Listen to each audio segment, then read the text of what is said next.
राहुल गांधी और मोदी जी मिलकर के हमारे देश को डुबा देंगे, हमारे स्टॉक मार्केट को डुबा देंगे, एक आम इन्वेस्टर को फंसा देंगे। अब ये सुनते ही आपके दिमाग में एक क्वेश्चन आएगा कि मोदी जी तो सरकार चला रहे हैं, क्वेश्चन समझ आता है, लेकिन राहुल गांधी वो कहाँ से आ गया इस सिचुएशन में। तो मैं वीडियो शुरू करने से पहले कुछ चीज़ें पहले ही क्लियर कर दूं। ना यहाँ पे बीजेपी ना ही कांग्रेस पे कहीं पर भी वार हो रहा है या कहीं पे भी सपोर्ट हो रहा है। दूसरी चीज़, मेरी इसके अंदर कोई भी मेजर एक्सपर्टीज़ नहीं है, मैं स्टॉक मार्केट वाला बंदा हूँ, मेरे को अपने देश को ग्रो होता देखना है। तीसरी चीज़ कि भाई हमारी एक डेमोक्रेसी है और हर इंसान यहाँ पे साफ साफ बोल सकता है जो उसे फील हो रहा है, जो उसे समझ आ रहा है। तो सबसे पहले एक लेमैन लैंग्वेज पे हम डिस्कशन करेंगे और जो मेरा पॉइंट ऑफ व्यू है वो आप समझने की कोशिश करना, क्योंकि ये स्टॉक मार्केट से जुड़ा हुआ है, हमारे देश से जुड़ा हुआ है। एक आम नागरिक यहाँ पे अपनी बात करने की कोशिश कर रहा है। मैं आपका तर्क भी सुनना चाहूँगा, आपका तर्क भी समझना चाहूँगा, क्योंकि एक हेल्दी कॉन्वर्सेशन हो पाए, कोई भी यहाँ पे उल्टी सीधी बातें नहीं होंगी, तो पहले ही बता दूँ। तो सबसे पहली चीज़ जो मुझे आपके साथ डिस्कस करनी है, आज की डेट के अंदर एक वीडियो बहुत वायरल हो रही है कि जैसे ही ये जीत जाएंगी, ये अली नगर का नाम चेंज कर देंगी। ये सीतानगर कर सकती हैं, ये रामनगर कर सकती हैं, या फिर कोई भी दूसरा नाम कर देंगी। अली नगर का नाम ये चेंज करने वाली हैं।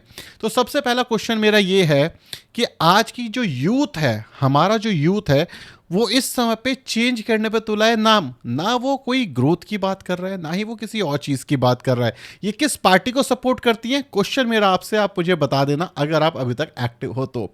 दूसरी चीज, अगर आपने सब एक हाइड्रोजन बम का नाम सुना होगा, जो राहुल गांधी काफी ज्यादा प्रमोट कर रहे हैं कि भाई मैं एक हाइड्रोजन बम लेके आया हूं, जहां पे इन्होंने रिसेंटली बोला कि कांग्रेस की बीजेपी जो है वो कहीं ना कहीं वोट चोरी करेगी बिहार में। और वो ये कह रहे हैं ब्राजीलियन मॉडल की जो फोटो है वो काफी सारे वोटर आईडी कार्ड के ऊपर दिखी। ये इनका दूसरा तर्क था, आप यहां पर पढ़ सकते हो। सो बेसिकली ये कहना क्या चाहते हैं, ये कहना चाहते हैं कि अच्छा वोटर आईडी कार्ड के ऊपर तो है, लेकिन मैं कुछ कर नहीं सकता, मैं कोई क्वेश्चन नहीं पोज सकता, मैं कोई पिटीशन नहीं डाल सकता, मैं जा करके जज के सामने कुछ कह नहीं सकता, मैं सिर्फ आकर के खुलासा कर सकता हूँ। मैं कह रहा हूँ भाई आप खुलासा कर सकते हो तो आपके पास जो एक स्ट्रॉन्ग पॉइंट ऑफ व्यू होना चाहिए कि भाई अब मुझे इसको सुधारना है, अब मुझे इसके ऊपर डीप बात करनी है, वो कहाँ है। वो एक दिन पहले आप आते हो और आप कहते हो कि भाई वोट चोरी हो रही है, इसका मतलब ये है कि आपने पहले ही हार मान लिया है कि कांग्रेस हार जाएगी बिहार के इलेक्शन के अंदर, आप ये मान चुके हो और आप इस वजह से कह रहे हो कि वोट चोरी हो जाएगी। मतलब अगर गलती से कांग्रेस जीत जाए तो वोट चोरी किसने करी। तो यहाँ पे as a leader, as a opposition, क्या आप ऑफिशियली आकर के ये चीज़ कह सकते हो। इसका मतलब ये है कि आप हार पहले ही मान चुके हो और ये चीज़ सही नहीं है किसी भी नेशन के लिए। ऐसा मैं क्यों कह रहा हूं, अब आपको पता चलेगा। जो राहुल गांधी थे वो मलेशिया की ट्रिप पे चले गए थे। यहां पर मोदी जी हो या हमारी दिल्ली की सीएम हो रेखा गुप्ता जी, या कोई भी बिहार में जाकर के बड़े बड़े प्रचार कर रहा है, लोग आकर के चीख चीख के कह रहे हैं कि देश बदल देंगे, दुनिया बदल देंगे, और राहुल गांधी जी सब छोड़ करके अपने मलेशिया के ट्रिप पे जा चुके हैं। मतलब क्या है कि भाई वो कोई इंटरेस्ट ले ही नहीं रहे। एज अ लीडर आपको इंटरेस्ट लेना है, तभी तो आपकी पार्टी आगे जाएगी, जीतेगी। आप मलेशिया की ट्रिप से वापस आते हो और क्या क्या कह देते हो कि भाई जियो के फ़ोन से जो रील बना रहे हो उससे अदानी पैसा कमाएगा। अदानी कंफ्यूज है कि अरे जियो के रील से, जियो के फ़ोन से जो रील बन रहा है उससे मैं पैसा कैसे कमाऊंगा। मैं मानता हूँ आप इंटेलिजेंट हो और इंटेलेक्चुअल भी हो सकते हो, ये मैं मानता हूं, लेकिन भाई आप इस समय पॉलिटिक्स में हो और गंदी पॉलिटिक्स खेल रहे हो। और गंदी का मतलब किस लेवल पे गंदी है ये दिखाता हूं। मेरे को हंसी आ जाती है देख करके। तेजस्वी यादव कहते हैं कि मैं 30,000 रुपये प्रॉमिस करूंगा। मतलब आप समझ रहे हो, 30,000 रुपये प्रॉमिस कर रही कि मैं जो साल भर में देना था ना, एक बार में जैसे ही मैं जीतता हूं 30,000 रुपये हर औरत के खाते में जमा हो जाएगा। समझ रहे हो ये किस लेवल पे जा चुकी कि फ्री में पैसा बांटा जा रहा है। इलेक्शन में पहले दूसरी साइड पैसा बांट रही है, अब ये साइड पैसा बांट रही है। मतलब बीजेपी और कांग्रेस मिल करके हमारे देश को ही चूस रही है।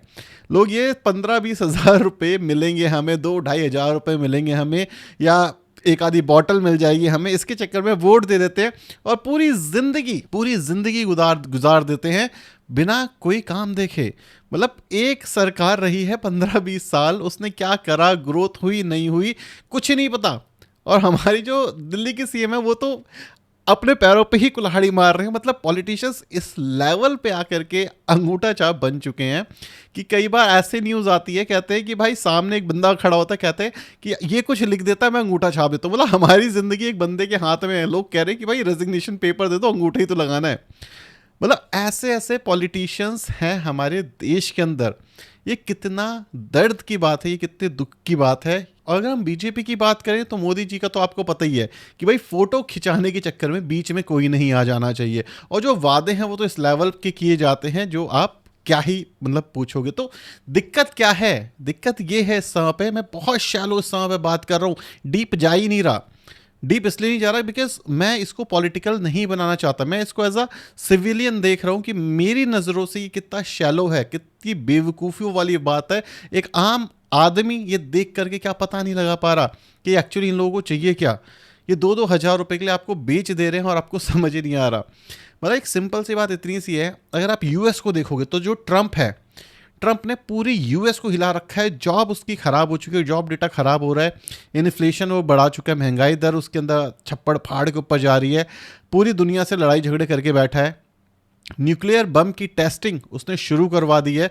मतलब जो 50-50 60-60 साल से हुआ नहीं वो अब करने की फिराक में है। और बड़े बड़े इन्वेस्टर्स कह रहे हैं कि जो ट्रंप है वो देश को बर्बाद कर देगा और जो अमेरिका है वो अपने आखिरी चरम पर है, जहां पे अमेरिका जो सुपर पावर है वो अपनी खो देगा। तो एक नेता क्या कर सकता है ये आपको ट्रंप एक एग्जाम्पल दिखा रहा है बैठे बैठे। दूसरा नेता चाइना, क्या कर सकता है एक नेता अगर शिद्दत से वो काम करने आ जाए, करप्शन हटाने आ जाए। तो चाइना और इंडिया की जो इकोनॉमी है वो सेम लेवल की थी, लेकिन उसके बाद सडनली जो राइज होता है चाइना यहाँ चला जाता है और हम यहाँ चले जाते हैं। क्यों? क्योंकि चाइना में बात होती है एजुकेशन की। चाइना में मैंडेटरी है, लिटरेसी रेट अराउंड 97 का है, इंडिया में 73% का है। और जो 73% हैं, आधे लोग अपना नाम इंग्लिश और हिंदी में दोनों में लिख भी नहीं पाते।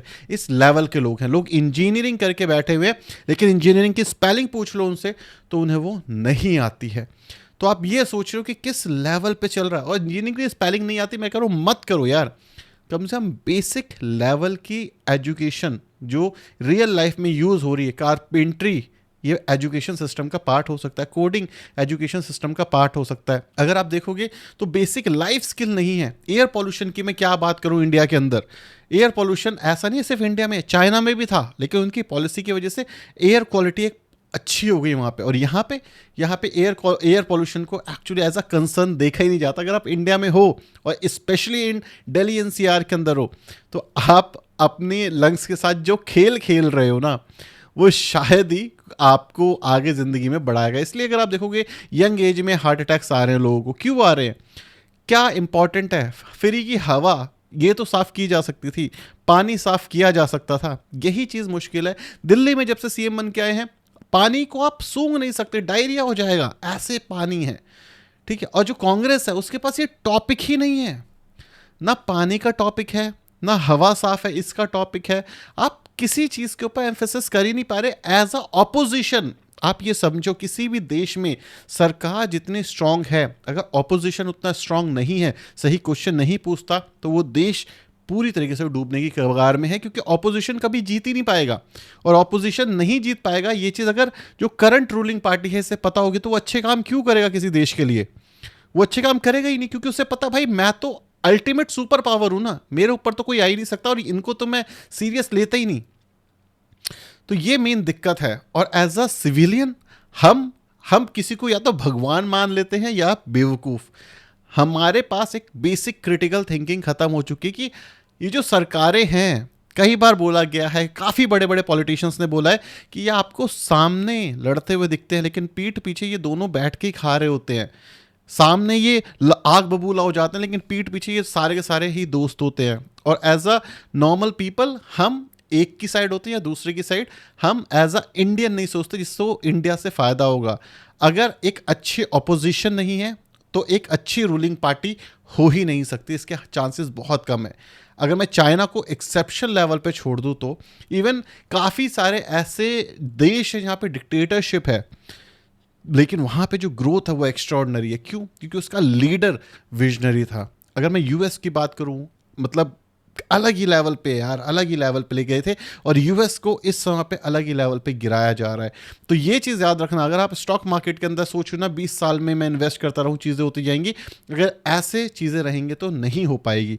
20 साल तक इकोनॉमी सर्वाइव नहीं कर पाएगी। आप बोलोगे अच्छा ऐसे कैसे कह सकते हो, एक सिंपल सी बात है, इंडिया के अंदर ना सिर्फ टॉप 1% को हटा दो, मतलब इतना इम्बैलेंस है हमारे देश के लोगों के अंदर कि अगर टॉप 1% देश छोड़ दे तो हम टॉप थर्ड नंबर पे जो आने वाले हैं ना ग्लोबल जीडीपी के नंबर पे, ठीक है, टॉप 3 मतलब इकोनॉमी बन जाएंगे हम, वो कहाँ जा कर के गिरेगी आप पता भी नहीं कर सकते। और भाई हम कहते रहते हैं 4 ट्रिलियन इकोनॉमी, 5 ट्रिलियन इकोनॉमी, जेब में पैसे कहाँ हैं? आम आदमी के जेब में पैसे कहाँ हैं? नहीं है पैसे। टॉप 1% गिनती के 100-200 लोग हटा दो आप ऊपर के, भाई पैसे नहीं है लोगों के जेब में। और हम क्वेश्चन नहीं पूछ सकते, क्वेश्चन पूछेंगे तो दिक्कतें हैं, क्योंकि लोग एक साइड लेकर के बैठे हुए हैं। सो एक सिंपल सी विनती है, इस चैनल के थ्रू तो नहीं बोलूँगा मैं, मेरी साइड से ये चैनल पॉलिटिकल एंगल कभी एक्सप्लोर इतना करता भी नहीं है, मैं सिर्फ as a normal Indian citizen बोल रहा हूँ कि भाई एक सिंपल सा पॉइंट ऑफ व्यू है कि लोगों को समझाओ, पढ़ाओ, लिखाओ और प्रैक्टिकल नॉलेज दो। हवाई की बातों पे कुछ भी नहीं रखा। आई नो मैंने फालतू का टाइम लिया, आपको ऐसा लग रहा होगा, लेकिन अगर आप इन्वेस्ट करते हो या इंडिया में रहते हो, आपके बच्चे इंडिया में रहते हैं, तो इन सारी चीज़ों का असर आपकी लाइफ पे होगा। कभी गवर्नमेंट के चंगुल में फंस करके देखो, कभी पुलिस स्टेशन जा करके देखो, आपको पता चलेगा कितना हैरेस किया जाता है। कभी गवर्नमेंट हॉस्पिटल जा करके देखो, परेशान हो जाओगे, जहाँ पे आपको इमरजेंसी होगी, आपको 7 दिन बाद की अपॉइंटमेंट मिलेगी, जानते नहीं होगे तो घुसने नहीं देंगे। बिजनेस करके देखो, एक बार साइन कराने जाओगे ना तो 10-10, 20-20 हज़ार रुपये कहाँ गायब होंगे पता ही नहीं चलता। कभी सरकारी काम करा के देखो, सब छोड़ दो, पासपोर्ट लेकर के देख लो, जो इंसान आपके घर पे आएगा ना उसको 2,000 रुपये घूस देनी पड़ेगी। क्यों? क्योंकि उनको चाहिए, और ये आपका हक है। आपको जो फीस देनी थी आप दे चुके हो, लेकिन जो बंदा वेरीफाई करने आ रहा है वो आपको कुछ ना कुछ करके हैरास करेगा। अगर आप पैसे नहीं दोगे तो पासपोर्ट ही नहीं बनने देगा वो आपका। तो अगर एज अ सिटीजन आप नहीं हो तो भाई बहुत दिक्कत है। अगर आप अवेयर नहीं हो चीज़ों से, तो बाहर कोई जा रहा है, किसी के साथ कुछ उल्टा सीधा काम हो जाए, कोई नहीं पूछने वाला, कोई नहीं सुनने वाला। और गलती से मंत्री का बेटा है और उसने आपकी लड़कियों के साथ गलती से कुछ कर दिया, तो आप ये मान लो कि भाई आप मर जाओगे, लेकिन कुछ उखाड़ नहीं पाओगे किसी का। तो ये इतनी गलत सिचुएशन में हम लोग पहुंच चुके हैं, हमारा जो सिस्टम है इतनी गलत सिचुएशन में पहुंच चुका है, और वो सिर्फ इस वजह से हो रहा है क्योंकि जो अपोजिशन है वो इतनी स्ट्रांग ही नहीं है कि वो ऐसे मुद्दों को एक्चुअली मुद्दा बना पाए। 4 दिन किसी के साथ कुछ गलत होता है, 5वें दिन इंसान की चली जाती है, मतलब बात ही नहीं करते। सोनम वांगचुक वाला सिचुएशन तो आपने सुना होगा, एक इंसान जिसने हमारे देश के लिए, आर्मी के लिए इतना कुछ करा था, उसको एंटी नेशनल बना करके बैठा दिया है प्रिजन के अंदर। कर लो, क्या करोगे, कर लो ना जिसके बस की कुछ है। तो भाई अगर आप सही डिसीजन नहीं लोगे तो इकोनॉमी छोड़ दो, स्टॉक मार्केट छोड़ दो, देश के सर्वाइवल के इशू आ जाएंगे, तो फिर क्या ही कर पाओगे ज़िंदगी में। और ये बहुत नॉर्मल सी टॉक थी, मेरे को आपके साथ करनी थी, कोई डीप एनालिसिस नहीं, कुछ नहीं है। और मैंने पहले ही बोल दिया कि भाई ना मैं किसी की साइड हूँ, ना मैं किसी के खिलाफ हूँ। जो एज अ सिटीज़न मैं देख रहा हूँ खुद को, जहाँ पे मैं देखता हूँ कि इंडियन इकोनॉमी ग्रो करनी चाहिए, मैं पैसा कमाना चाहिए, हमारी ज़िंदगी अच्छी होनी चाहिए, एक ऐसी लाइफ होनी चाहिए जहाँ पर हम कुछ कर पाएँ, वो मुझे होते हुए थोड़ी कम दिखती है। और इससे डर लगता है कि क्या मैं 20 साल इन्वेस्ट करूंगा तो क्या मैं ग्रो कर पाऊंगा? जो लास्ट के 20 साल थे, क्या आने वाले टाइम पे भी ऐसे ही 20 साल होंगे? क्योंकि हमारे तो ग्लोबल लेवल पे रिलेशन भी अच्छे नहीं है, हमारा पासपोर्ट का डेटा आया वो और नीचे आ चुका है। तो क्या हो रहा है देश के अंदर, आप मुझे ज़रूर बताना, आपका ओपिनियन क्या है।